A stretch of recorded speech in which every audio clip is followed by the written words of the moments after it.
Hello everyone, system programming and operating systems आज आपण third unit start करणार आहोत. So let's get started. So या युनिटमध्ये आपण हे फॉलोइंग टॉपिक्स कवर करणार आहोत. सो पहिले इंट्रोडक्शन, लोडर स्कीम्स काय काय असतात, लिंकिंग काय असते. सो लोडर स्कीमचे 6 टाईप्स आहे. त्याच्यानंतर overlay structure, design of absolute loader, design of direct linking loader, self relocating programs काय असतात आणि स्टॅटिक अँड डायनॅमिक लिंकिंगमधले differences and definitions. So basically executable file कशी बनते. सो जे आपल्या मशीनवर रन करतो आपण, so in terms of Windows ती EXE फाईल असते. सो आपण एक सोर्स फाईल लिहितो, सो कोड लिहितो आपण इन समजा C or C++. मग त्याला असेंबलर किंवा कंपायलरला प्रोव्हाइड करतो. मग असेंबलर ऑब्जेक्ट फाईल बनवतो, ओ फाईल म्हणतात त्याला. मग ते लिंकरकडे जाते. लिंकर मग काही मिसिंग फाईल्स किंवा काही ॲडिशनल हेडर फाईल्स ते इन्क्लूड करतो. अँड फायनली मग आपल्याला एक्झिक्युटेबल फाईल भेटते. And in terms of Windows executable file ही .exeनी एंड होते. सो बेसिकली काय आहे की ऑब्जेक्ट कोड किंवा ऑब्जेक्ट फाईल ही कोडचा एक रेप्रेझेंटेशन आहे, जो एक कंपायलर किंवा असेंबलर जनरेट करतो जेव्हा तो आपला सोर्स कोड प्रोसेस करत असतो. आणि लिंकरनी आपल्याला एक एक्झिक्युटेबल फाईल जनरेट करता येते. जे वेगवेगळ्या फाईल्स आपण लिहितो त्यांना तो लिंक करतो आणि मग एक्झिक्युटेबल फाईल जनरेट करतो. ऑब्जेक्ट फाईल्समध्ये डेटा असतो, रन टाईमचा, रिलोकेशन इन्फॉर्मेशनचा, प्रोग्राममध्ये कुठले कुठले सिम्बॉल्स आहे.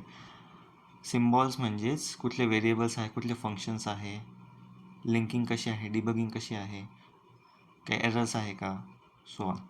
MS-DOS, विंडोज 95, 98, इवन हल्लीचे जे नवीन विंडोज ऑपरेटिंग सिस्टम्स आहे, विंडोज 10, 11, त्यांच्यामध्ये ऑब्जेक्ट मॉड्यूल्सला एक्सटेन्शन असते OBJ.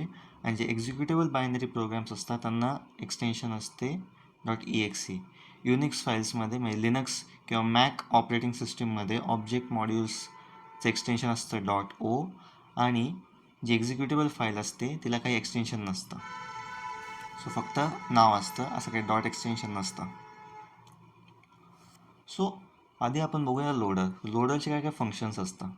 सो ॲलोकेशन म्हणजे काय, नावातच आहे.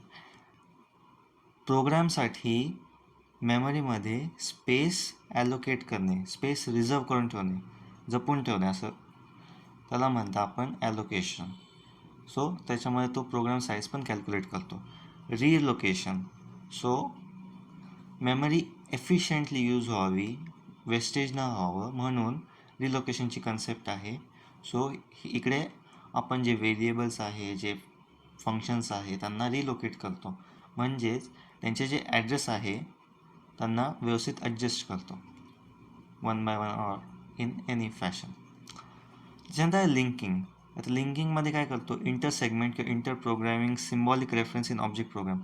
म्हणजे काय की वेगवेगळ्या सेगमेंटमधले किंवा वेगवेगळ्या प्रोग्राममधले जे सिम्बॉलिक रेफरन्स आहे, जे सिम्बॉल्स आहे, व्हेरिएबल्स असो, फंक्शन्स असो, जिथे आपण त्यांना कॉल करतो आहे, त्यांच्यामधली जी लिंकिंग आहे तो हा फंक्शन करतो.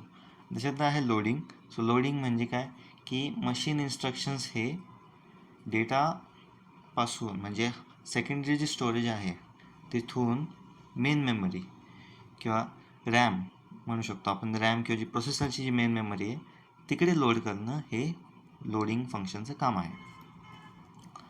आता आपण बघूया लोडिंग फंक्शन नाही, मेन लोडर.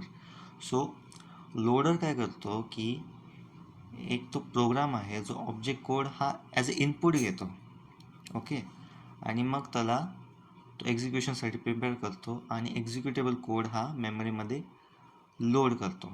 म्हणूनच लोडर हा जी एक्झिक्युशनची प्रोसेस आहे ती स्टार्ट करण्यासाठी, इनिशिएट करण्यासाठी ॲक्च्युली रिस्पॉन्सिबल आहे. सो पहिले सोर्स प्रोग्राम, मग असेंबलर, मग लोडर. मग लोडर काय करतो, सोर्स कोडला मेन मेमरीमध्ये लोड करतो. आता आपण बघूया लिंकिंग कॉन्सेप्ट. सो समजा काही युजरनी काही फंक्शन डिफाईन केले किंवा लायब्ररीतले फंक्शन्स आहेत, जसं C++मध्ये प्रिंटएफ स्कॅनएफ आहे. सो लिंकिंग प्रोसेसमध्ये काय करतो की या मॉड्यूल्सचं जे ॲड्रेस आहे, आता प्रिंटएफ स्कॅनएफ हे आपण डिफाईन केलेले फंक्शन्स नाही आहे, ते ऑलरेडी लायब्ररीमध्ये असतात. सो त्यांचं ॲड्रेसला लिंक करणं की इकडे हे फंक्शन्स ह्या प्रोग्राममध्ये इथे कॉल होत आहे आणि त्यांना जसे पॅरामीटर पास करतो. समजा आता प्रिंटएफ आहे, प्रिंटएफमध्ये आपण एक स्ट्रिंग देतो किंवा कॅरेक्टर ॲरे देतो, तर तो एक पॅरामीटर आहे. सो ते पासिंग ऑफ पॅरामीटर आणि त्यांचे कॉल हँडल लिंकर करतो. पब्लिक व्हेरिएबल म्हणजे सेम ॲड्रेस असतो त्या व्हेरिएबल्सचा. एक्सटर्नल व्हेरिएबल म्हणजे तो जो व्हेरिएबल आहे त्याला एक्सटर्न ह्या कीवर्डने आपण डिफाईन करतो. हा एका डिफरंट मॉड्यूलमध्ये आहे आणि त्याचा यूज एका डिफरंट मॉड्यूलमध्ये आपण करतो आहे. म्हणजे बाहेरचा व्हेरिएबल येतो तो त्या मॉड्यूलमध्ये आपण डिफाईन नाही करत आहे. सो असे जे ॲड्रेसिंग असते, जी लिंकिंग असते, सिम्बॉलिक रेफरन्सचा साधा अर्थ म्हणजे आपले आयडेंटिफायर्स प्रोग्रामिंग लँग्वेजमध्ये. सो ते व्हेरिएबल नेम असू शकता, फंक्शन नेम असू शकता, क्लासेस असू शकता, बेसिकली सिम्बॉल्स असतात. हे सगळं लिंकर हँडल करतो. लिंकर काय काय हँडल करतो? पासिंग ऑफ पॅरामीटर आणि resolving address of symbolic reference. So आता आपण रिलोकेशनचे कॉन्सेप्ट्स बघूया. सो रिलोकेशन काय? It is a process of modifying the address use in the address sensitive instructions of a program so program can execute correctly from any designated area of memory. So relocation काय करतं की जे address आहे ते modify करतं. जे address sensitive instructions असतात, आता ॲड्रेस सेन्सिटिव्ह इन्स्ट्रक्शन्स काय असतात प्रोग्रामचे, ज्यांना ॲड्रेस असा डायरेक्ट लागतो. आता मूव्ह आर आहे, मूव्ह आरला ॲड्रेस लागतो, सो त्यानुसार तो रिलोकेट करतो ॲड्रेसेसला. आणि रिलोकेशन हे महत्त्वाचं आहे कारण जर डायरेक्टली आपण ॲड्रेस डिफाईन केला आणि तो कुठेतरी एकदम एंडमध्ये असेल मेमरीच्या, तर स्टार्टिंग ते त्या व्हेरिएबलपर्यंतची जी मेमरी स्पेस आहे ती वेस्ट होऊन जाईल जर आपण रिलोकेशन अप्लाय नाही केलं तर. ते बघूया आपण पुढे. सो इकडे एक्झाम्पल आहे मूव्ह आर AREGX आणि प्रोग्राम एमध्ये आपण कॉल करतो आहे function F1. So move REG तुम्हाला सांगितलंच की कसं तो एक ॲड्रेस सेन्सिटिव्ह इन्स्ट्रक्शन आहे. आता प्रोग्राम ए कॉल फंक्शन F1 म्हणजे प्रोग्राम एमध्ये F1 फंक्शन आपण कॉल करतो आहे. सो मग ह्या दोन्ही गोष्टी लिंक पाहिजे एकमेकांसोबत. सो जर आपण डायरेक्टली ॲड्रेसेस डिफाईन केले, इवन दो आपण खूप प्रिकॉशन्स घेतली, पण कधी कधी असं होऊ शकतं की मेमरी वेस्ट जाऊ शकते जर आपण डायरेक्टली ॲड्रेस डिफाईन करतो येतो.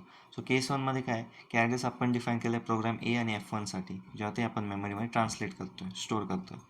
सो इकडे 0 to 100 एरिया वेस्ट गेला, 100 to 200 प्रोग्राम ए आहे तिकडे, 200 to 300 परत वेस्टेड एरिया आणि 300 to 400 F1.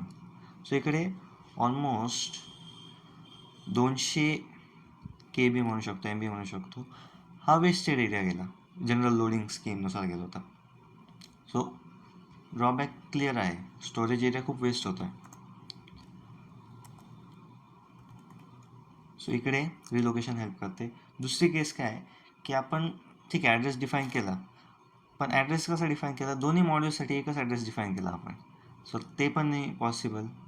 सो 100 to 100 F1साठी, 100 to 100 एसाठी, प्रोग्राम एसाठी, सो तेही नाही पॉसिबल. मग रिलोकेशन काय करतो की त्याची कॉन्फ्लिक्ट हे रिझॉल्व करतो आणि जशी मेमरी रिक्वायरमेंट आहे तसा तो ऑर्गनाईज करतो. So relocation to avoid address conflict or storage wastage. So इकडे आपण तेच म्हटलं आहे की a loader must relocate A or F1 to avoid address conflict or storage waste. Relocation refers to adjustment of address field, not to movement of a program. Address फील्डमध्ये आपण adjustment करतो आहे, पूर्ण प्रोग्रामने हलवत आहे आपण. सो तर प्रोग्रामचा जो ॲड्रेस आहे त्याला आपण ॲडजस्ट करतो मेमरीमध्ये. So that is relocation. आता आपण बघूया लोडिंग स्कीम्स. सो लोडरचे वेगवेगळे प्रकार आहे, त्यांचे वेगवेगळे प्रोज आहे, कॉन्स आहे. So these are the loaders. So let's see them one by one. So first आहे compile and go loader. So इकडे आपण काय करतो की सोर्स प्रोग्राम घेतो, लोडरला प्रोव्हाइड करतो सोर्स प्रोग्राम, मग तो लोडर त्या प्रोग्रामला मेमरीमध्ये पुट करतो आणि त्याच मेमरीमध्ये पण असेंबलर पण आहे. So performing the loader function is to have the assembler run in one part of memory and place the assembled machine instruction and data as they are assembled directly into the assigned memory location. Simply put, compile and go. Source program येतो, compile होतो, directly मेमरीमध्ये store करतो, कारण assembler हा मेमरीमध्येच आहे. So that's why compile and go loader. Advantages pretty straight forward आहे, easy to implement आहे, simple to understand आहे, आणि इम्प्लिमेंटेशनसाठी सिम्पल आहे कारण लोडर हा असेंबलरचा एक्सटेन्शन आहे बाय डिझाईन. आता डिसॲडव्हान्टेजेस काय की मेमरीचा थोडा पोर्शन वेस्ट होतो आहे कारण तो असेंबलरने ऑक्युपाईड आहे. त्याच्यानंतर जेव्हा पण आपण काही चेंजेस करतो किंवा रन करतो दरवेळेस त्याला रिट्रान्सलेट करायला लागतं. सो जसं जुन्या लँग्वेजेस आहे त्यांच्यामध्ये आपण थोडे जरी चेंजेस केले परत सगळी प्रोसिजर करायला लागते, परत ते कमांड्स टाकायला लागतात 2-3 आणि परत तो कोड रन करायला लागतो, even though it is a small change.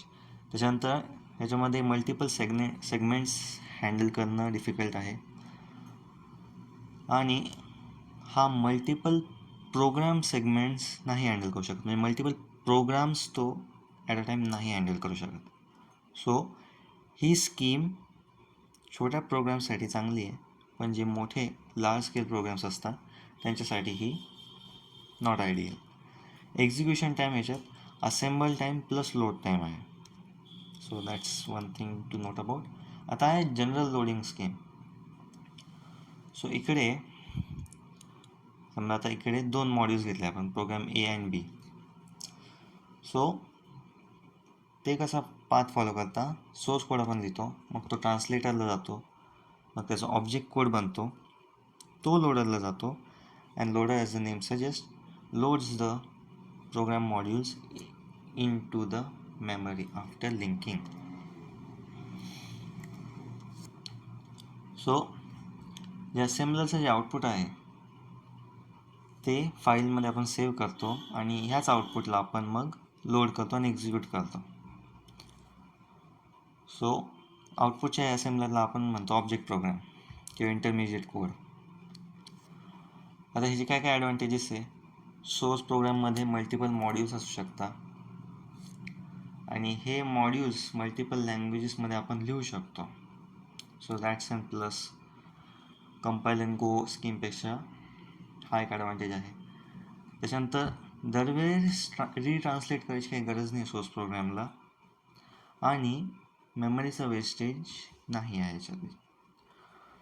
आता काय डिसॲडव्हान्टेजेस आहे, इकडे जसं कंपाईल अँड गो लोडरमध्ये असेंबलर होता मेमरीमध्ये तसं इथे लोडर आहे. सो इथे पण थोडी मेमरीचा पोर्शन ऑक्युपाईड आहे आणि जर प्रोग्राम मॉडिफाय करतो आहे तर रिट्रान्सलेट करायलाच लागेल. आधीच्या कंपाईल अँड गो स्कीममध्ये प्रोग्राममध्ये चेंजेस केले किंवा नाही केले तरी त्याला रिट्रान्सलेट करायला लागायचं, पण इकडे चेंजेस नाही केले तर डायरेक्टली रन करू शकतो, म्हणजे रिट्रान्सलेट करायची काही गरज नाही परत त्या प्रोसिजर थ्रू जायची. पण जर चेंजेस केले तर मग रिट्रान्सलेट करायला लागतं. So that is general loading scheme. आता आहे ॲब्सोल्यूट लोडर.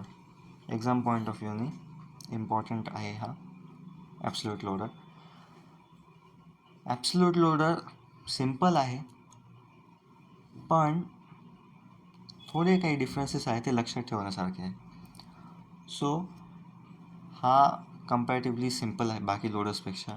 तो असेंबलरचा आउटपुट घेतो आणि मेमरीमध्ये लोड करतो विदाऊट रिलोकेशन. बाकी याच्यामध्ये रिलोकेशन आपण करत होतो. आता असेंबलरचा आउटपुट हा कुठल्याही मशीन रिडेबल फॉर्ममध्ये आपण स्टोअर करतो स्टोरेजमध्ये आणि हा खूप जुना प्रकारचा लोडर आहे. बेसिकली रिलोकेशन किंवा लिंकिंग हे सगळ्या गोष्टी नंतर आल्या आहे. ॲब्सोल्यूट लोडर हा 1960sच्या काळातला आहे, कारण तेव्हा पंच कार्ड आणि मॅग्नेटिक टेप्स आपण यूज करायचो. सो बायनरी प्रोग्राम हा डायरेक्ट मेमरीमध्ये लोड करायचा आपण एक्झिक्युशनसाठी. नावातच आहे ॲब्सोल्यूट लोडर. ॲब्सोल्यूट म्हणजे तो डायरेक्टली आपण व्हॅल्यूज ॲड्रेसेसच्या व्हॅल्यूज असाइन करतो आणि ते डायरेक्टली आपण मशीनमध्ये पुट करतो.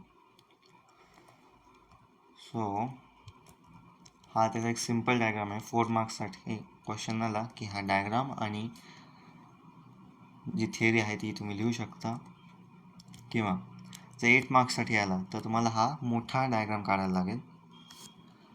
सो ह्याच्यामध्ये पण तोच पॉईंट आहे की वेगवेगळे सेगमेंट्स आहे, मग असेंबलर आहे, मग असेंबलर थ्रू ऑब्जेक्ट कोड आहे. ऑब्जेक्ट कोडमध्ये स्टार्टिंग पॉईंट आपण डिफाईन करतो, ॲड्रेसेस आपण डिफाईन करतो, मग तो जातो ॲब्सोल्यूट लोडरला आणि मग तो डायरेक्टली ती मेमरी लोकेशन्सवर ते सेगमेंट्स लोड करतो. सो त्याच्यामध्ये पण रेकॉर्ड फील्ड्स आहे. So header record, transfer record असे टाईप्स आहे त्याच्यात.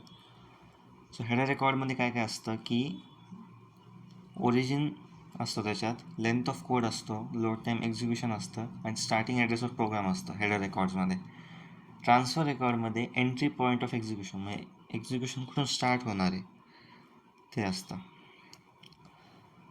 ॲब्सोल्यूट लोडरमध्ये ॲलोकेशन प्रोग्रामर करतो, लिंकिंग प्रोग्रामर करतो, रिलोकेशन असेंबलर करतो, बेसिकली नॉन एक्झिस्टंटच असतं, आणि लोडिंग हा लोडर करतो.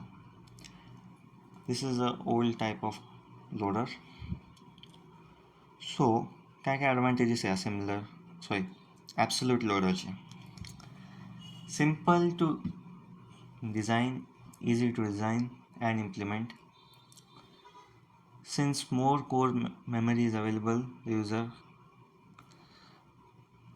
सिम्पल आहे इम्प्लिमेंट करायला, कोर मेमरी आहे अवेलेबल.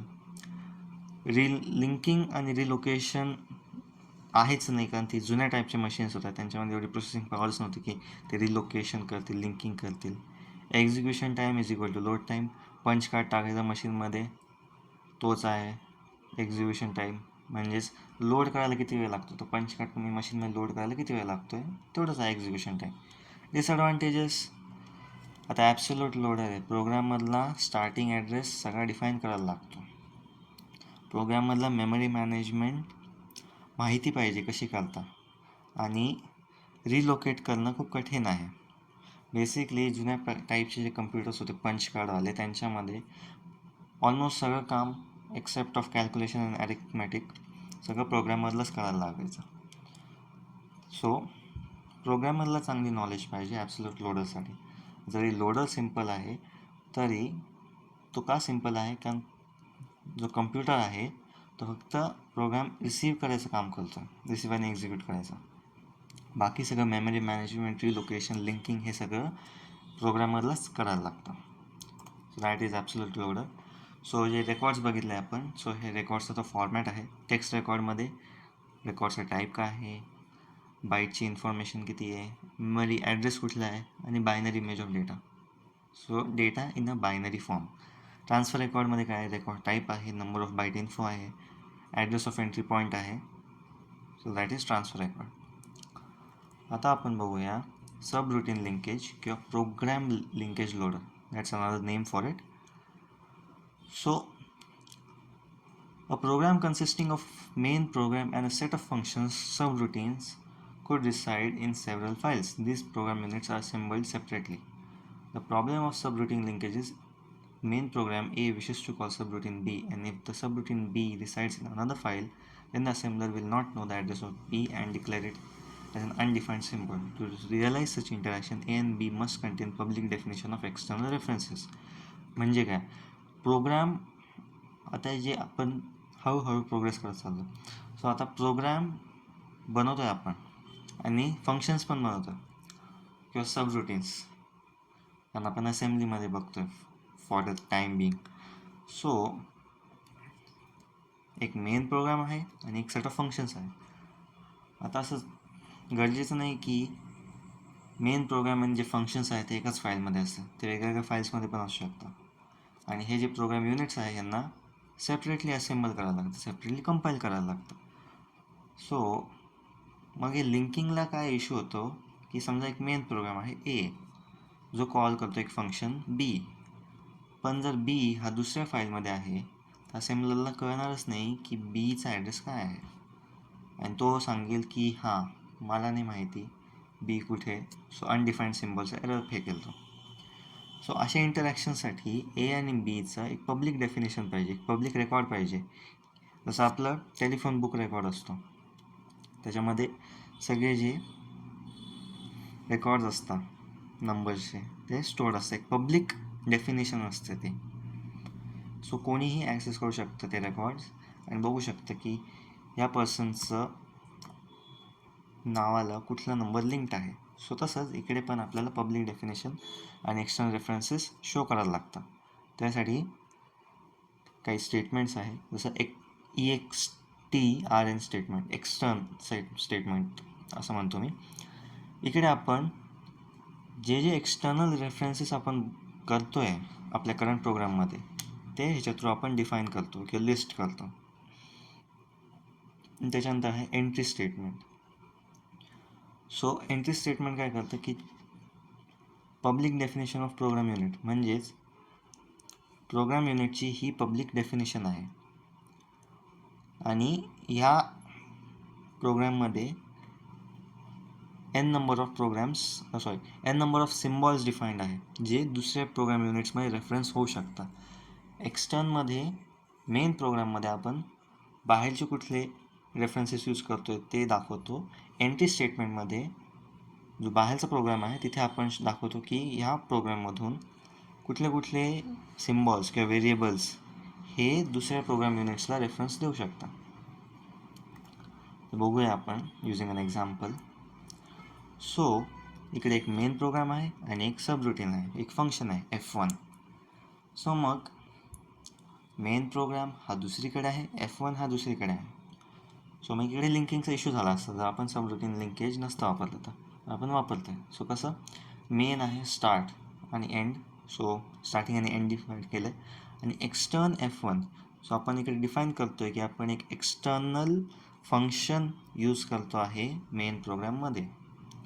आणि F1मध्ये सिम्पल काही कोड आहे स्टार्ट आणि एंड. आणि मेनमध्ये आपण ते डिफाईन करतो की आपण बाहेरून यूज करतो आहे एक फंक्शन, आणि मग ते डिफाईन केल्यानंतर मग आपण त्याला कॉल करू शकतो. So call F1 and then end. So main program making a call to subroutine F1. So that is subroutine linkage. अजून काही इन्स्ट्रक्शन्स आहेत सब रुटीन लिंकेजमध्ये. सो सब रुटीनची पण एक बुकिश डेफिनेशन वाचून घेऊया आपण. In a given program, it is often needed to perform a particular subtask many times on a different data values. Such subtask is usually called a subroutine. Basically, आपले functions. In a given program, एका प्रोग्राममध्ये आपल्याला एक subtask बऱ्याच वेळा करायला लागू शकतो, पण with different data values, so त्याचे पॅरामीटर्स चेंज होतील. अशा सबटास्कला आपण सबरुटीन म्हणतो. सबरुटीन लिंकेज मेथड काय आहे की अशी एक मेथड ज्याच्याने मशीन कॉल करू शकते एक्सटर्नल फाईल्सला किंवा एक्सटर्नल प्रोग्राम्सला ॲज अ सबरुटीन. याला आपण म्हणतो सबरुटीन लिंकेज मेथड. त्याच्यामध्ये अजून 2 इन्स्ट्रक्शन्स आहे, branch and link BAL, branch and link register BALR. Calling the subroutine, the format of instruction is, so आता याचे एक्झाम्पल आहे BAL REG ॲड्रेस. मग हा सिंटॅक्स होता BALचा, आणि एक्झाम्पलमध्ये BAL register 8 address P10 page. आणि रिटर्न सबरुटीनपासून रिटर्न होण्यासाठी जो ॲड्रेस आपण दिला आहे रजिस्टरला तिकडे तो रिटर्न होईल. सो BREG, सो BR8 त्याचा एक्झाम्पल आहे. सो इकडे एक सिम्पलसा प्रोग्राम घेतला आहे मेन स्टार्ट. आपण इकडे डिफाईन करतो की आपण एक एक्सटर्नल सबरुटीन घेतो आहे, सो त्याचं नावच दिलं मी extern subrout, short for subroutine. Some code, त्याच्यानंतर L15A सबरुटीन. सो A हा सबरुटीन आहे, 15पासून तो स्टार्ट होईल. सो मग आता आपण ब्रांच करतो आहे BALR 15ला तो सब रुटीनला जातो. सो त्याचा काय सिंटॅक्स होता, रजिस्टर अँड ॲड्रेस. सो 15ला आपण सब रुटीन डिक्लेअर केला आहे आणि 14 हा रजिस्टर आहे. सो ब्रांच केला, आपण गेलो सब रुटीनकडे, सब रुटीनने काही ऑपरेशन केले, सब रुटीनमध्ये आला BR इन्स्ट्रक्शन. BR इन्स्ट्रक्शनला कुठला रजिस्टर आपण पास केला आहे 14. सो परत तो मग रिटर्न होतो मेन प्रोग्रामला आणि मग the main program will continue execution as it is. So that is BALR and BR. So ह्याचे ॲडव्हान्टेजेस आणि डिसॲडव्हान्टेजेस बघूया. सो ॲडव्हान्टेजेस सिम्पल आहे. जसं आपण फंक्शन्स यूज करतो, तर फंक्शन्सचे काय काय ॲडव्हान्टेजेस असतात. प्रोग्राम शॉर्ट होता, वाचायला सोपे होता, कारण ते आपण प्रोग्राम कोडला छोट्या सेक्शन्समध्ये आपण त्यांना ब्रेक करतो. त्याच्यानंतर आपण फंक्शन्स किंवा जे प्रोसिजर्स किंवा सब रुटीन्स वन अनदर सगळ्यांना सेपरेटली आपण टेस्ट करू शकतो, कारण आपण त्यांना एक सेपरेट सेक्शनमध्ये लिहितो. सो डिबगिंगसाठी इझी होतं. त्याच्यानंतर आपण खूप मोठे लार्ज जे प्रोग्राम्स असतात ते आपण क्रिएट करू शकतो. आपण एका प्रोग्रामरला सांगू शकतो की हां, तू मॉड्यूल 1 बनव, दुसऱ्या प्रोग्रामरला आपण सांगू शकतो मॉड्यूल 2 बनव. सो कॉन्फ्लिक्ट नाही होत. सो बरेच मोठे प्रोग्राम्स पण आपण बरेच फास्ट पद्धतीने लिहू शकतो. आणि जर आपण फंक्शन्स नसते यूज केले, जर आपण डायरेक्ट तोच कोड रिपीटेडली लिहिला असता आणि आपल्याला काही चेंजेस करायचे असतात, तर मग आपल्याला तेवढ्याच वेळेस ते चेंजेस करायला लागले असते. पण फंक्शन्स किंवा सब रुटीन्समध्ये आपण काय करतो, जिथे फंक्शन आहे तिथेच चेंज करतो आणि जिथे जिथे तो फंक्शन कॉल होतो आहे, जिथे तिथे जी सब रुटीन कॉल होती आहे तिथे मग ते चेंजेस रिफ्लेक्ट होतात. And finally most common advantage, आपण सब रुटीन किती पण वेळेस यूज करू शकतो. As with advantages there are also disadvantages. So डिसॲडव्हान्टेजेसमध्ये काय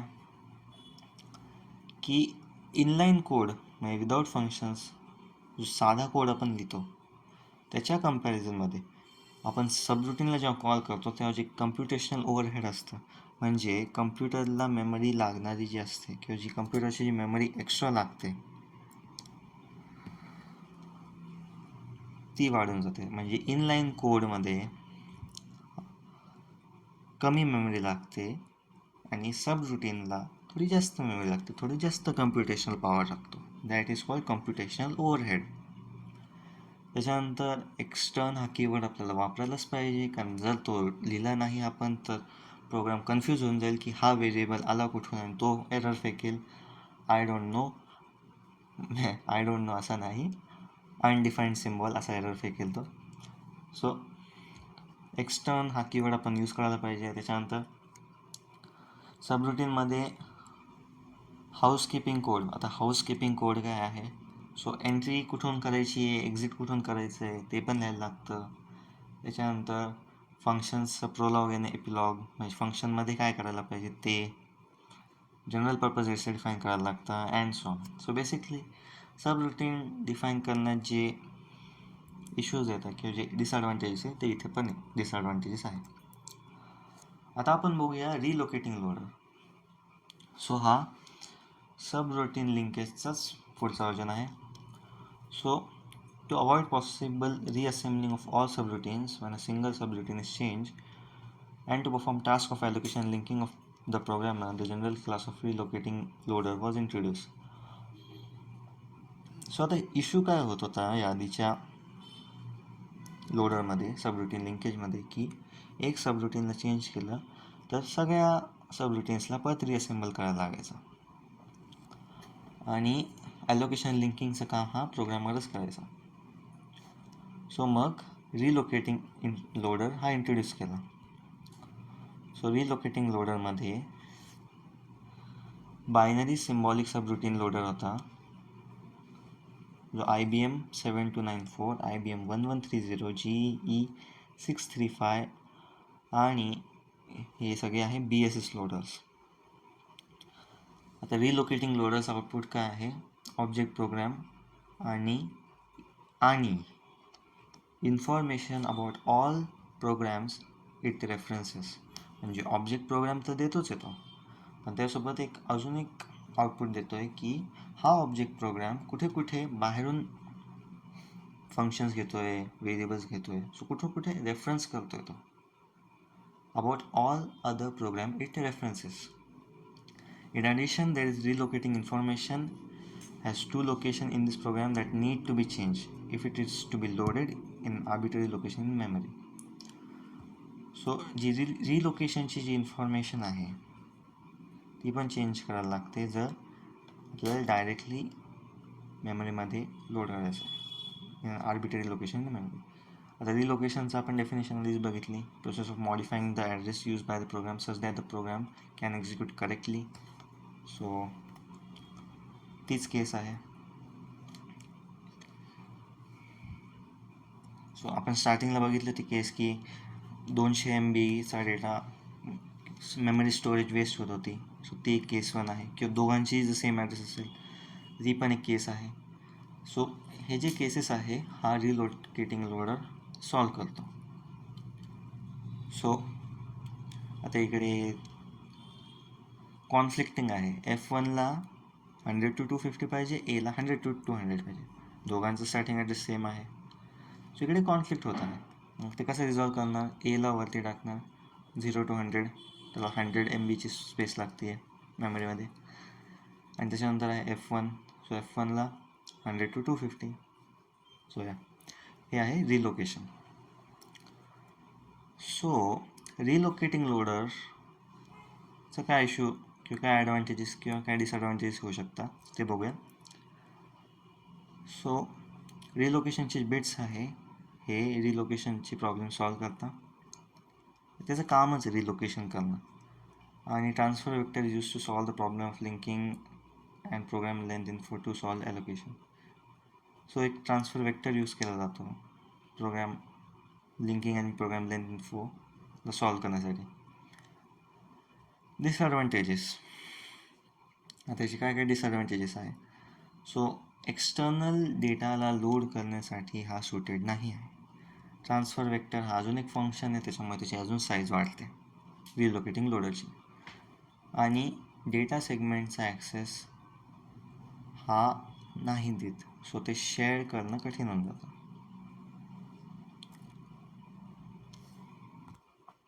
आता आपण बघूया डायरेक्ट लिंकिंग लोडर. सो हा रिलोकेटेबल लोडरचाच एक टाईप आहे आणि हा सगळ्यात कॉमन टाईपचा लोडर आहे. बेसिकली हा प्रोग्रामरला मल्टिपल प्रोसिजर सेगमेंट्स आणि मल्टिपल डेटा सेगमेंट्स यूज करायला अलाव करतो. आणि असेंबलरनी हे जी फॉलोइंग इन्फॉर्मेशन ही लोडरला प्रोव्हाइड केली पाहिजे. सो काय काय आहे? ऑब्जेक्ट कोड सेगमेंटची लेंथ किती आहे, त्याच्यामधले कुठले कुठले सिम्बॉल्स आहे जे डिफाईन्ड नाही आहे पण ते यूज होऊ शकतात करंट सेगमेंटमध्ये. त्याच्यानंतर जे सिम्बॉल्सची लिस्ट जे डिफाईन्ड पण आहे आणि जे यूज पण करतो आहे करंट सेगमेंट. त्याच्यानंतर ॲड्रेस कॉन्स्टंट्सच्या बाबतीत इन्फॉर्मेशन आणि मशीन कोड किंवा जो इंटरमिजिएट कोड आहे सोर्स प्रोग्रामचा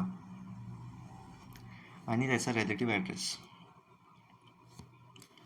सो ऑब्जेक्ट कोडला मेमरीमध्ये प्लेस करण्यासाठी 2 सिच्युएशन आहे.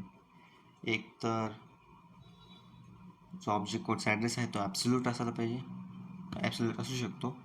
सो जसं ॲब्सोल्यूट लोडरमध्ये बघितलं की प्रोग्रामर डायरेक्टली डिफाईन करतो की हां या मॉड्यूलसाठी 100 to 200 हा ॲड्रेस मी डिफाईन केलेला आहे, ह्याच्यामध्ये कोणी काही बदल नाही करणार.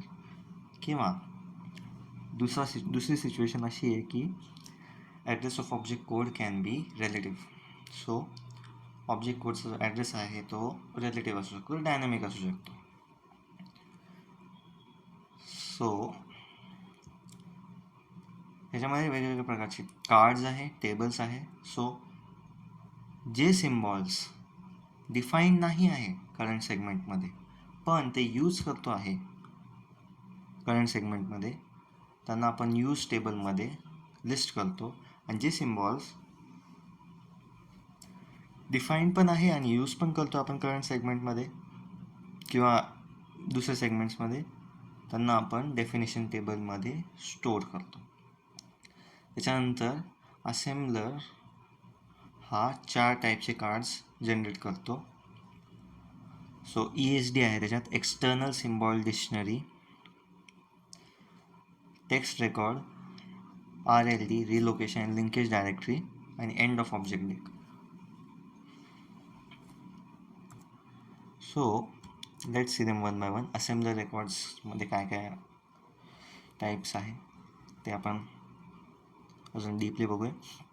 सो फर्स्ट आहे ESD.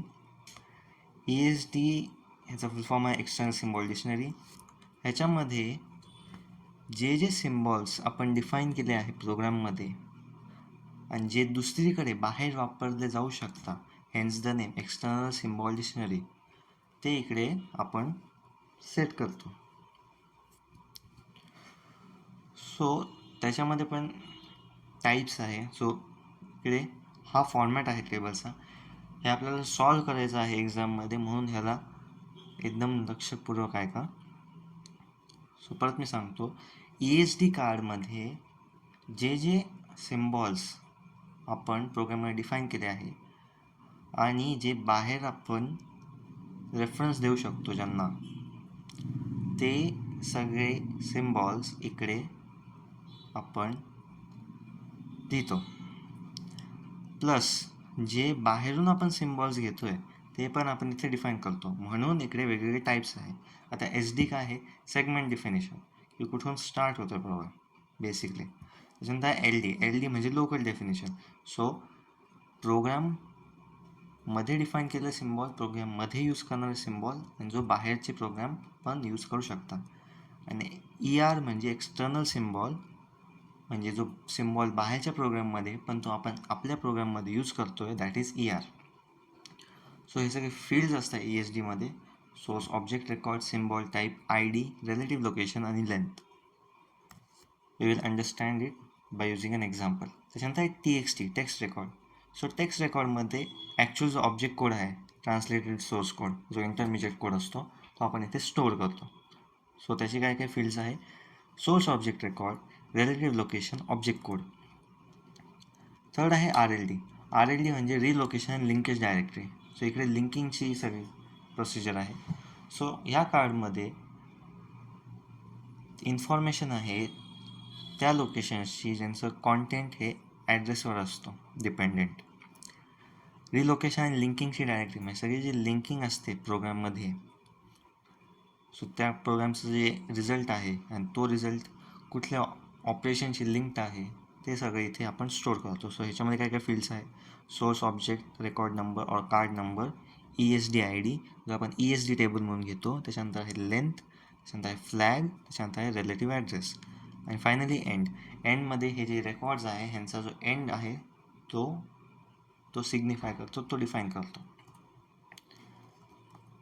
आता डायरेक्ट लिंकिंग लोडरचे काय काय ॲडव्हान्टेजेस आहे, मल्टिपल प्रोसिजर आणि डेटा सेगमेंटला सपोर्ट करतो, इंडिपेंडेंट ट्रान्सलेशन ऑफ प्रोग्रामला सपोर्ट करतो, रिलोकेशनची फॅसिलिटी आहे. डिसॲडव्हान्टेजेस काय आहे, not suitable for multitasking, that's big one. आणि सेकंड काय आहे, it is necessary to relocate, link and load all of the subroutines each time in order to execute a program.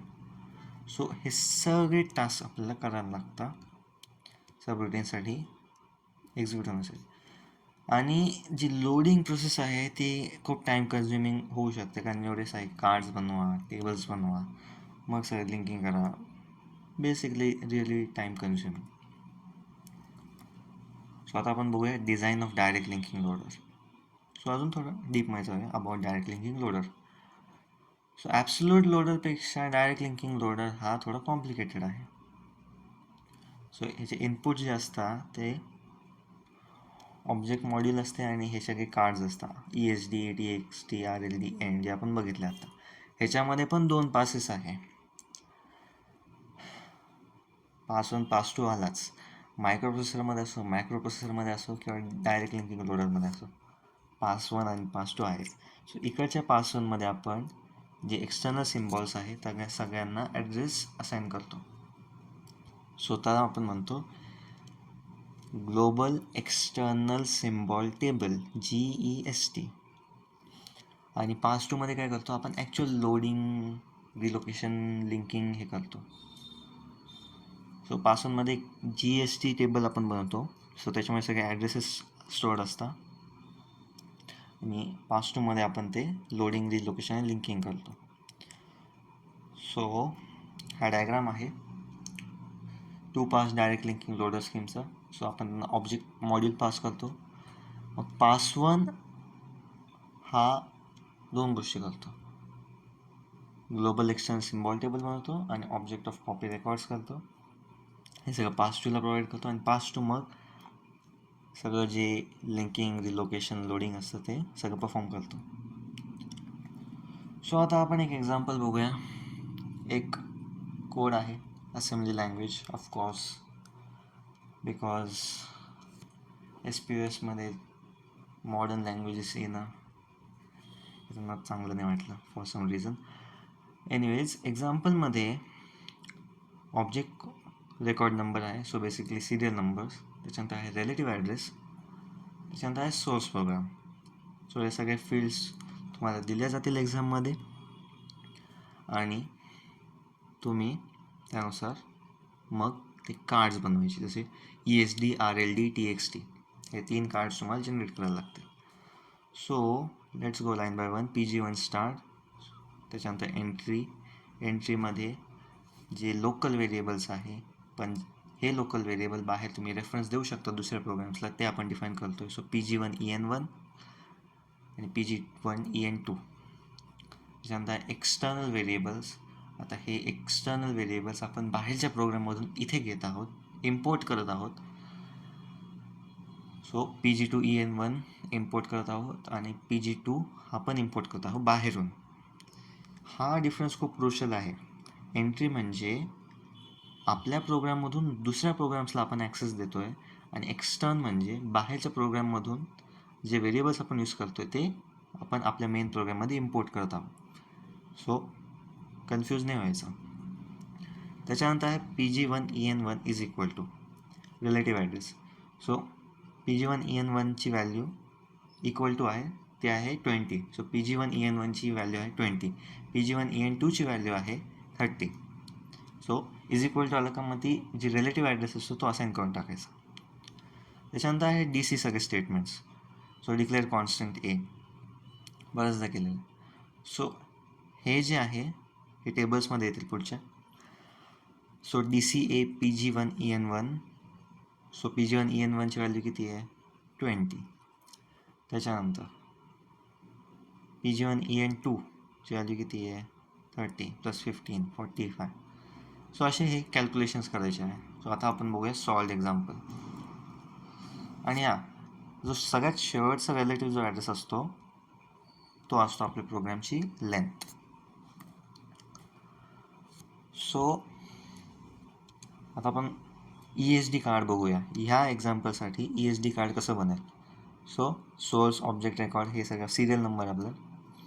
त्याच्यानंतर आहे PG1 म्हणजे PG1 EN1 PG1 EN2. PG1 कुठे आपण start use केला होता स्टार्टला. सो तो झाला SD सेगमेंट डेफिनेशन. या सेगमेंटची सुरुवात कुठून होती. So PG1. सो त्याचा टाईप काय आला SD. त्याचा ID काय झाला 01. रिलेटिव्ह लोकेशन 0 आहे आणि ह्याला कारण हा सेगमेंटचं स्टार्टिंग आहे तर ह्या लेंथ पण द्यायला लागते कुठपर्यंत आहे तो segment. So that is length. त्याच्यानंतर आहे PG1 EN1. आता हा लोकल व्हेरिएबल आहे. सो त्याला मग लोकल डेफिनेशन असं आपण टाईप दिलेलं आहे. ID नाही देत आपण लोकल डेफिनेशन्सला आणि मग त्यांची रिलेटिव्ह लोकेशन्स. सो PG1 EN1ची आहे 20. PG1 EN2ची आहे 30. त्याच्यानंतर ॲज हा एक्सटर्नल सिम्बॉल आहे ह्याच्यात. सो PG2 आणि PG2 EN1 हे सगळे हे 2 एक्सटर्नल व्हेरिएबल्स आहे. सो एक्सटर्नल व्हेरिएबल्सला आपण ER टाईप देतो. So external definition. So segment definition आणि एक्सटर्नल डेफिनेशनला आपण ID देतो. लोकल डेफिनेशनला आपण ID नाही देत.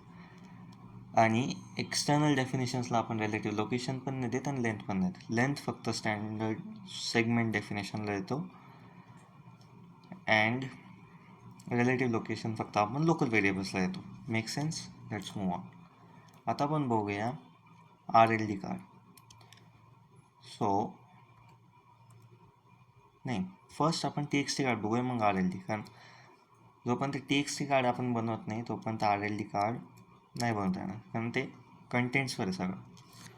सो टेक्स्ट कार्डची एक इझी ट्रिक आहे. जिथे इथे DC येतोय आपल्या प्रोग्राममध्ये, तिथे तिथे एक एंट्री अशी बनवून टाकायची RLD टेबलमध्ये. सो इकडे किती वेळ DC आलं आहे? 1 2 3 4 5 वेळ DC आलेला आहे. सो तिकडे आपण त्यांच्या व्हॅल्यूज असाइन केलेल्या आहे. सो मग TXT कार्डमध्ये तेच मग आपण जे कॉमेंट्समध्ये आपण ती व्हॅल्यू कशी येते ते घेतलेली आहे. सो हां, आणि ते सिरियल नंबर वाईजच द्यायचा. सो इकडे DC कुठे कुठे होता? 6 7 8 9 10. सो इकडे पण 6 7 8 9 10. आता रिलेटिव्ह ॲड्रेस असा विचित्र काय आहे? सो बेसिकली रिलेटिव्ह ॲड्रेस कसा स्टार्ट आणि एंड होतो? सो आता 6th लाईनवर जाऊ आपण. सो 6th लाईनला रिलेटिव्ह ॲड्रेस स्टार्ट होते 40 पासून, पण त्याचं एंडिंग तर दिलंच नाही आहे. आता एंडिंग ते आपण काढायचं आहे. आता बघा, पुढचा जो इन्स्ट्रक्शन आहे तिकडे तो कुठून स्टार्ट होतो आहे? 44 पासून. सो मग 40 to 43 म्हणजे इनिशियल इन्स्ट्रक्शन किंवा इनिशियल रिलेटिव्ह ॲड्रेस ते next relative address -1 is equal to relative address in text table. So 40 to 43 हा 6चा झाला, 44 to 47 हा 7चा झाला, 48 to 51 हा 8चा झाला, 52 to 55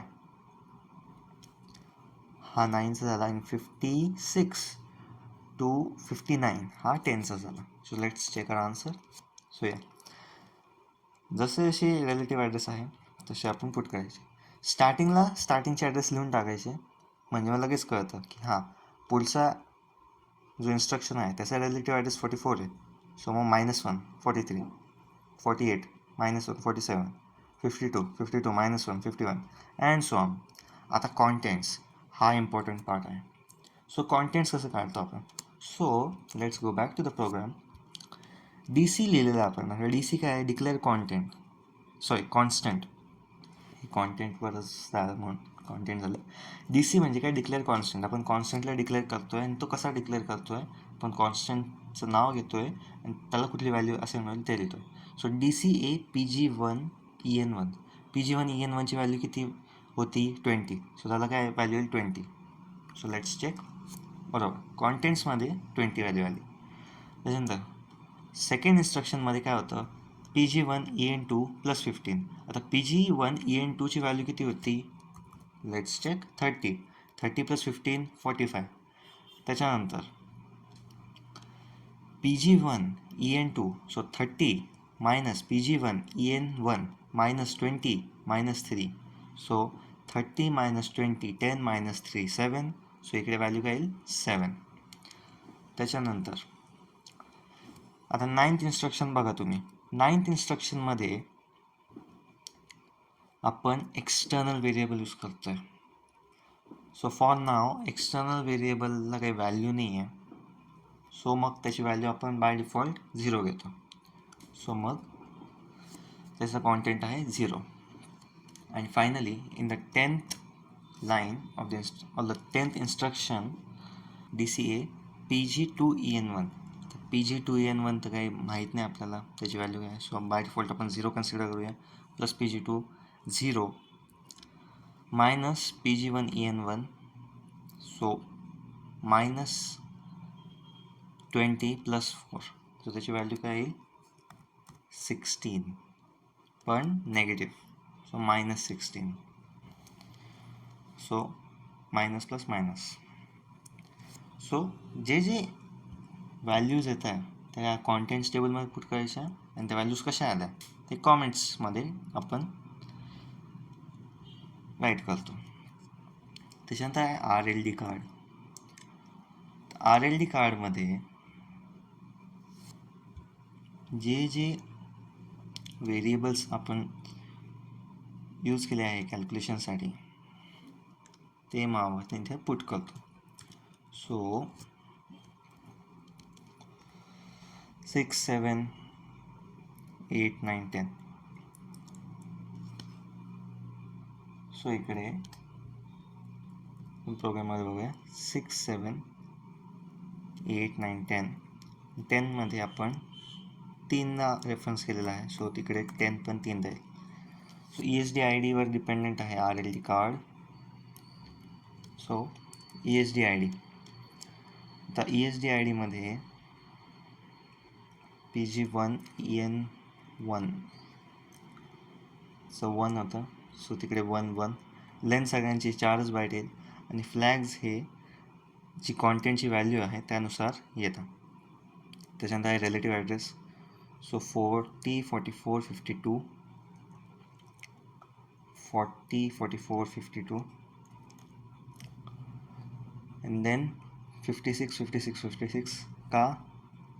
कारण इकडे आपण 3ला रेफरन्स करतोय विथ 1 लोकल रेफरन्स. सो 56, 56, 56. आणि फ्लॅग्स म्हणजे जी कॉन्टेंटची व्हॅल्यू जशी येते तशी, सो पॉझिटिव्ह और नेगेटिव्ह. सिम्पल ट्रिक आहे. हा अजून एक एक्झाम्पल आहे. I want you guys to solve this one and then we'll see. So केलं का मग सॉल्व. सो हा कम्पॅरेटिव्हली छोटा आहे. सो इकडे काय सेगमेंट डेफिनेशन आहे PG2 स्टार्ट. एंट्री कुठली देतो आपण PG2 EN1, त्याची व्हॅल्यू किती 16. आणि एक्सटर्नल व्हेरिएबल कुठले आपण यूज करतो PG1 EN1 आणि PG1 EN2. त्याच्यानंतर आहे DC 3 वेळा यूज केला आपण.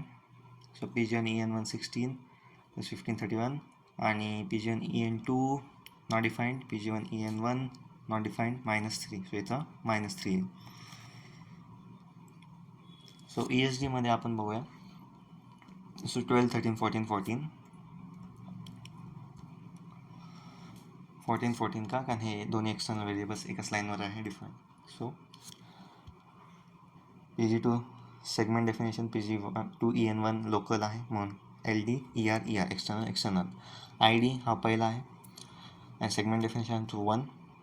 लोकल डेफिनेशनला आपण ID देत नाही, सो नो ID. आणि त्याच्यानंतर PG2 EN1ला 2, PG1 EN2ला 3. त्याच्यानंतर रिलेटिव्ह लोकेशन स्टार्टिंगची तर 0 असते म्हणून त्याला 0. लेंथ किती आहे? सो लास्टमध्ये बघायचं. लास्टमध्ये 36, that is 36. And other things are dash. So मग इथे TXT कार्डमध्ये serial number, relative address, contents आणि कॉमेंट्स. सो मग याचा TXT कार्ड कसं येईल? सो आपण सिरियल नंबर्स लिहू 16, 17, 18. मग रिलेटिव्ह ॲड्रेस 24, 27, 28, 31, 32, 35. मग त्याचे contents. So PG1 EN1 define नाही म्हणून बाय डिफॉल्ट 0. 0 + 15, 15. आणि हे 0 - 0 - 3 - 3. So contact is as follow 16, 17, 18, 18. So ते सिरियल नंबर्स. ESD ID आपण घेतो ESD टेबलमधून. लेंथ आहे according to the bytes.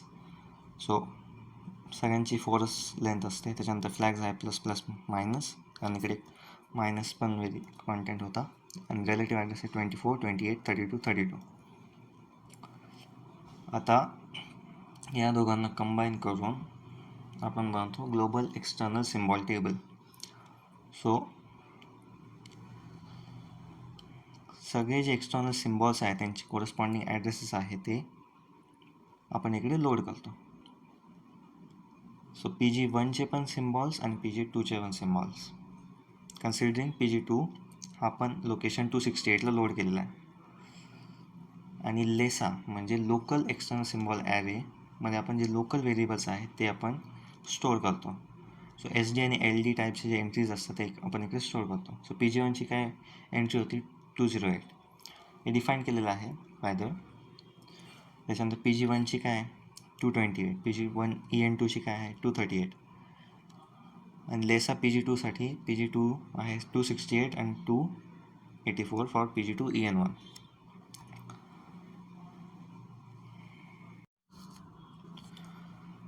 So आता आपण बघूया ओव्हरले स्ट्रक्चर. सो प्रोग्राम एक्झिक्युशनला आपण कसं एक्झिक्यूट करतो, असं नाही की आपण सगळे पार्ट्स आपण मेमरीवर पुट करतो आणि मग तो एक्झिक्यूट करतो. हे नेहमीच अशी होईल असं नाही. सो कारण लार्ज प्रोग्रामची मेमरी रिक्वायरमेंट असते ती जास्त असू शकते, त्या ॲट अ टाईम आपण मेमरीवर नाही लोड करू शकत. त्याच्यासाठी आपण ॲज रिक्वायर्ड किंवा मेमरी रिक्वायरमेंट्स कमी करण्यासाठी आपण ते ॲज रिक्वायर्ड ते पार्ट्स मेमरीमध्ये लोड करतो. सो प्रोग्रामच्या काही पार्ट्सला सेम लोड ॲड्रेस देतो आपण लिंकिंगच्या वेळेस, आणि त्याच्यामुळेच ॲट अ टाईम कुठला तरी एकच पार्ट हा मेमरीवर लोड करतो. कारण जर दुसरे पार्ट्स आपण लोड केले सेम लोड ॲड्रेसचे तर मग ते ओव्हरराईट होऊन जाईल, कारण सेम ॲड्रेस आहे ना. सो ओव्हरले हा एक प्रोग्रामचा पार्ट आहे ज्याच्यामध्ये लोड जी ओरिजिन असतं ते सेम असतं दुसऱ्या पार्टसारखं प्रोग्रामच्या, आणि प्रोग्राम ज्याच्यामध्ये ओव्हरले असतात त्याला ओव्हरले स्ट्रक्चर्ड प्रोग्राम म्हणतात. सो ह्याच्यामध्ये एक पोर्शन असतो त्याला रूट म्हणतो आपण, आणि काही ओव्हरलेज असतात जे मेमरीमध्ये आपण पुट करतो as per the requirement. Overlay जो मॅनेजर असतो तो रूटसोबत लिंक्ड असतो आणि रूट हा मेमरीमध्ये लोडेड असतो. आता एक्झाम्पल घेऊया. सपोज एका प्रोग्राममध्ये 5 मॉड्यूल्स आहे, 5 सब प्रोग्राम्स आहे. A 20 kilobytes, B 20 kilobytes, C 30 kilobytes, D 10 kilobytes and E 20 kilobytes. एकूण सगळ्यांचं सब फुल टोटल होतं आहे 100 किलोबाइट्स. सो त्याच्यामध्ये पण लिंकिंग कशी केली आहे, सब प्रोग्राम ए हा बी, डी आणि ईला कॉल करतो, सब प्रोग्राम बी हा सी आणि ईला कॉल करतो, आणि सब प्रोग्राम डी हा ईला कॉल करतो. सब प्रोग्राम सी आणि ई हा कुठल्या दुसऱ्या फंक्शनला कॉल नाही करत, आणि प्रोसिजर बी आणि डी हे सेम टाईमला यूज नाही करत आपण, सी आणि ई पण नाही. सो मग त्यांना कसं लिंक करणार, जस्ट अ मिनिट. हां, सो जर पूर्ण ब्लॉक बघितला, so A20, B20, C30, D10, E20.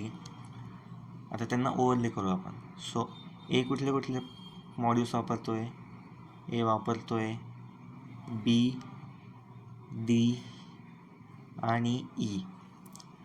आता बी कुठले कुठले मॉड्यूल्स वापरतो आहे, सी आणि ई, आणि ॲट द सेम टाईम सगळे कॉल नाही होते. सो ॲज पर नीडेड ते आपण मेमरीमध्ये पुट करतो with the same load origin, आणि त्यानुसार मग आपण त्यांना रन करतो. सो ब्लॉक वाईज बघितलं तर आपण असं अरेंज करू शकतो किंवा दुसरंही करू शकतो. हे एक व्हिज्युअल रिप्रेझेंटेशन आहे. सो ते कसं अरेंज करणार त्या बाबतीत. सो लिंकर काय आहे, प्रोग्राम लोकेशनची काय गरज आहे आणि ते कसं परफॉर्म करतं. सो कुठलाही जो युजेबल प्रोग्राम आहे कुठल्याही लँग्वेजमध्ये वापरलेला, त्याच्यामध्ये फंक्शन्स असतात, सबरुटीन्स असतात. हे फंक्शन्स एक तर युजर डिफाईन करतो किंवा ते लायब्ररी फंक्शन्स असतात. समजा सी प्रोग्राममध्ये आपण प्रोग्राम लिहितो आहे, सो त्याच्यामध्ये फंक्शन्स असू शकतात बाहेरचे. प्रिंट एफ हे युजर डिफाईन नाही करत, प्रिंट एफ हे हेडर फाईल्समध्ये डिफाईन असतं बाहेर. सो जेव्हा प्रोग्राम एक्झिक्यूट होतो, मेन प्रोग्राम हा त्या फंक्शनला कॉल करतो, आणि ही जी लिंकिंग प्रोसेस आहे ही मॉड्यूल्सचा जो ॲड्रेस आहे तो एकमेकांना सांगून देते. सो जसा कंट्रोलचा ट्रान्सफर आहे तसं तो होतो, आणि जे पॅरामीटर पासिंग आहे ते पण लिंकर हँडल करतो. एक एक्सटर्नल व्हेरिएबल डिफाईन करतो एका मॉड्यूलमध्ये जो दुसऱ्या मॉड्यूलमध्ये आपण यूज करू शकतो. आता सेल्फ रिलोकेटिंग प्रोग्राम काय आहे, प्रोग्राम लोकेटिव्ह एक्झिक्युटेबिलिटी, जस्ट अ मिनिट, हे काय आलं स्टार्टिंगला असं आहे ना. सो प्रोग्राम रिलोकेटेबिलिटी ही एक अबिलिटी आहे प्रोग्रामला लोड आणि एक्झिक्यूट करण्याची एका डिफाईन्ड प्लेसमध्ये मेमरीच्या. Fix set of locations define करण्यापेक्षा एका वेगळ्या मेमरी प्लेसमध्ये लोकेट करण्याची, जे ट्रान्सलेशन टाईमवर डिपेंड असतं. सो रिलोकेशन कसं होतं, एक तर स्टॅटिक होऊ शकतं किंवा डायनॅमिक होऊ शकतं. पण एक सेल्फ रिलोकेटिंग जो प्रोग्राम आहे हा रिलोकेशन स्वतःच करतो. त्याच्यामध्येच स्वतःचं लॉजिक असतं रिलोकेशनचं. सो त्याला लिंकरची गरज नाही पडत. So that is the self relocating program. So basically dynamic आहे तो. त्याला असं लिंकरची काही गरज नाही पडत. त्याच्यामध्येच स्वतःमध्येच रिलोकेटिंगचं लॉजिक आहे. So that is self relocating program. आता आपण बघूया लिंकर वर्सेस लोडर. पुन्हा युनिटचंच नाव आहे linker versus loader. So linker काय आहे? लिंकर हा एक्झिक्युटिव्ह मॉड्यूल बनवतो सोर्स प्रोग्राममधून, आणि लोडर हा एक्झिक्युटिव्ह मॉड्यूल मेन मेमरीवर लोड करतो. इनपुट, लिंकर काय इनपुट घेतो? ऑब्जेक्ट कोड जो असेंब्लर जनरेट करतो तो लिंकर इनपुट घेतो. आणि लोडर काय करतो? लोडर पण जो ऑब्जेक्ट कोड आहे असेंब्लरकडून जनरेट झालेला तो घेतो. त्याच्यानंतर फंक्शन, लिंकर काय करतो? जे ऑब्जेक्ट मॉड्यूल्स आहे सोर्स कोडचे ते कंबाईन करतो, ज्याच्याने एक एक्झिक्युटिव्ह मॉड्यूल बनते. लोडर काय करतो? तो ॲड्रेसेस ॲलोकेट करतो, रिझर्व करतो एका एक्झिक्युटिव्ह मॉड्यूलसाठी मेन मेमरीमध्ये एक्झिक्युशनसाठी. लिंकरचे काय काय टाईप्स आहे? Linkage editor, dynamic linker. लोडरचे काय काय टाईप्स आहे? Absolute loading, relocatable loading, dynamic runtime loading. आता आपण बघूया static and dynamic link libraries. Static linking काय करते किंवा लिंकर काय करतो? ऑब्जेक्ट फाईल घेतो जो कंपायलर प्रोड्यूस करतो, ज्याच्यामध्ये लायब्ररी फंक्शन असतात, आणि एक्झिक्युटिव्ह फाईल प्रोड्यूस करतो. आणि एक्झिक्युटिव्ह फाईलमध्ये जे जे फंक्शन्स यूज होत आहे मेन प्रोग्राममध्ये त्यांची सगळ्यांची एक कॉपी असते. सो युजर डिफाईंड असो किंवा लायब्ररी असो, सगळ्यांची एक एक कॉपी असतेच. डेफिनिशन्स असतात त्या फाईलमध्ये, एक्झिक्युटिव्ह फाईलमध्ये. पण स्टॅटिक लिंकिंगचा सगळ्यात मोठा डिसॲडव्हान्टेजेस काय की दर एक्झिक्युटिव्ह फाईलमध्ये एक पूर्ण कॉपी असते लायब्ररी रूटीनची. सो खूप प्रोग्राम्स सेम लायब्ररी रूटीन वापरत असतील तर खूप मेमरी वेस्ट होते. डायनॅमिक लिंकिंग काय आहे की हा जसं लागेल तसं तो लिंक करतो. स्टॅटिकमध्ये तो कॉपी बनवत होता जे फंक्शन्स लागत आहे प्रोग्रामला, जरी ते बाहेरचे असतील तरी ते एक कॉपी बनवून मग तो स्टोअर करत होता. डायनॅमिकमध्ये काय करतो? एक रेफरन्स बनवतो, एक लिंक बनवतो बाहेरच्या मॉड्यूलला जेव्हा रन टाईमला. मग लोडर काय करतो? ती मॉड्यूल शोधतो आणि मग लोड करतो. सो ह्याच्यामुळे काय होतं? मेमरी कमी लागते आणि लोडर हा ॲज अँड वेन निडेड जे एक्सटर्नल मॉड्यूल्स आहे ते लिंक करतो. सो इकडे कसं आहे लॉजिक? स्टॅटिक लिंकिंगमध्ये दोन प्रोग्राम्स आहे, प्रोग्राम ए, प्रोग्राम बी,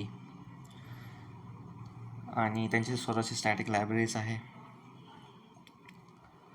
जे ॲक्च्युली सेम आहे. समजा आपण सी प्रोग्राम देतो आहे, सो तिकडे हे आपण stdio हेडर फाईल घेतो.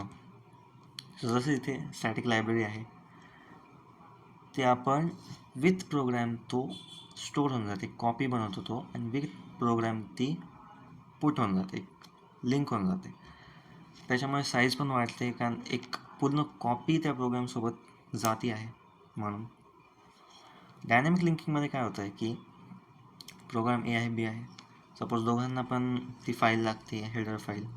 सो तो लोडर काय करतो की हां इथे प्रिंटएफ फंक्शन यूज होतं आहे, मग प्रिंटएफ फंक्शन ही बाहेरून आहे, बाहेरची लायब्ररी आहे. सो मग तो ती लायब्ररी शोधतो, मॉड्यूल शोधतो आणि मग ती लोड करतो. याच्यामुळे काय होतं की साईज कमी लागते आणि प्रोग्राम फास्ट रन होतो. सो मग स्टॅटिक वर्सेस डायनॅमिक लिंकिंगचं अजून एक एक्झाम्पल आहे की स्टॅटिकमध्ये program code, program data, library code हे सगळं लिंक्ड असतं, म्हणजे एका फुल पॅकेजमध्ये स्टोर्ड असतं.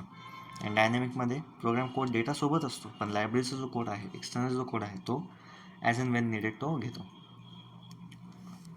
सो त्याचं एक कंपॅरिझन बघूया आपण in a tabular format. Files that are statically linked are larger in size as they contain external programs with their details. So स्टॅटिकची साईज मोठी असते, डायनॅमिकची साईज छोटी असते.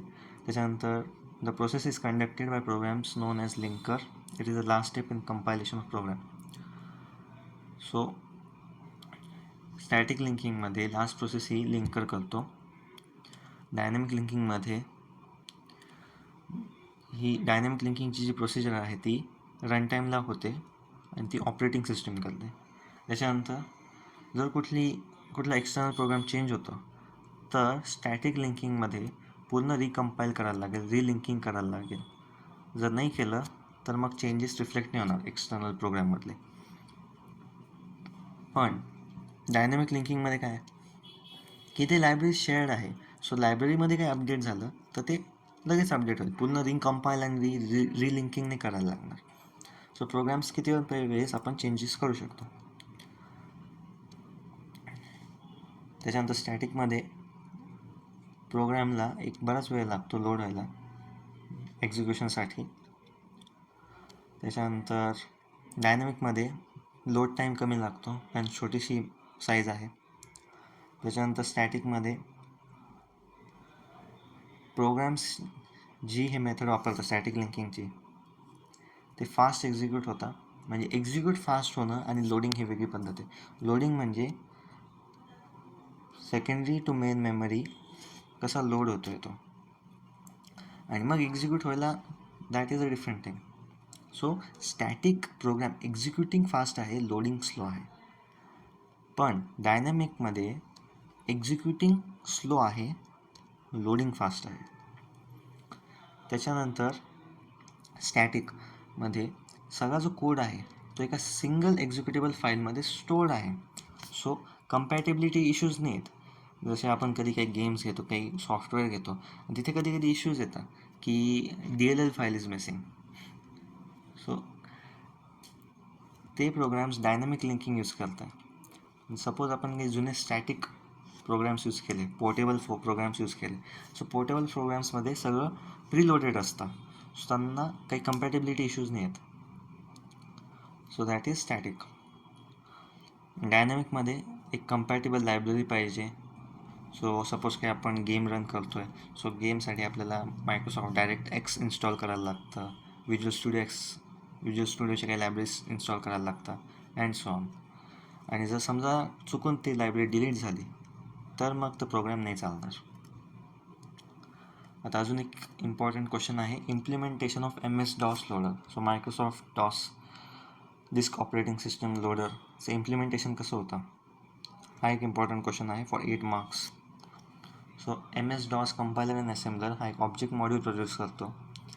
या ऑब्जेक्ट मॉड्यूलमध्ये ऑब्जेक्ट रेकॉर्ड्सचे सिक्वेन्स असतात, त्याच्यामध्ये 14 टाईपचे सिक्वेन्स रेकॉर्ड्स आहे. बेसिकली 3 कॅटेगरीचे आहे, binary image, external reference, public definition. So हे सगळे हेडर्स आपण एक्झाममध्ये लिहिणार आहोत. सो 14 तर नाही लिहिता येणार, पण ॲटलिस्ट एवढे तरी लिहा, एवढे 7. T header, translation header, list of name record, external definition, public definition, translated instruction data, fixup record for relocator आणि एंड रेकॉर्ड.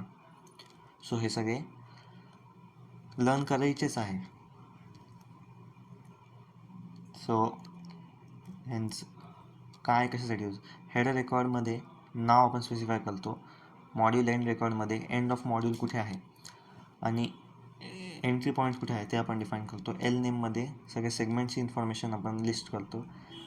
सेगमेंट डेफिनेशनमध्ये आपण इंडेक्स इन्फॉर्मेशन स्टोअर करतो. EXT डेफिनेशनमध्ये आपण एक्सटर्नल सिम्बॉल्सची लिस्ट स्टोअर करतो जे मॉड्यूलमध्ये यूज करतो आपण. सो तुम्ही नोटीस केलं असेल की हे आणि जे आधीचे डायरेक्ट लिंकिंग लोडर होतं त्याच्यामध्ये वेगवेगळे जे रेकॉर्ड्स आहे ते मॅच होत आहे. जसं पब डेफ आहे, एक्सटर्नल डेफिनेशन आहे, हे तिकडे पण होते. नाव वेगळं होतं पण काम एकच होतं. सो ते एक लक्षात ठेवू शकता तुम्ही. सो पब डेफमध्ये काय, public contains list of all symbols defined in the current module. So जसं ली डेटा होतं, ली डेटामध्ये कसं बायनरी कोड होता, तिकडे पण कार्ड्स होते. जसं इथे पण वेगवेगळे मॉड्यूल्स आहे. सो कन्सेप्ट एकच आहे, नाव वेगळं असू शकतं. त्याच्यानंतर इकडे थोडे एक्स्ट्रा बिट्स आहे, कारण MS-DOS आहे. सो थोडं पुढचं वर्जन आहे.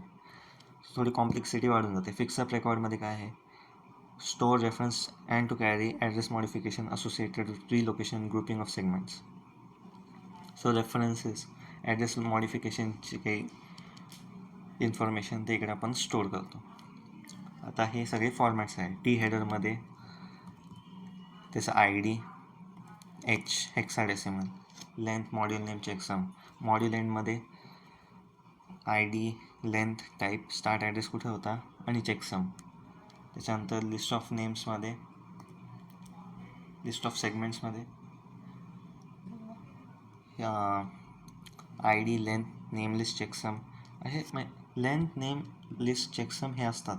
प्लस काय ॲडिशनल असेल तर हे सगळे तुम्ही ड्रॉ करायचं. सो सेगमेंट डेफिनेशनमध्ये 98H length attribute segment length name index checksum.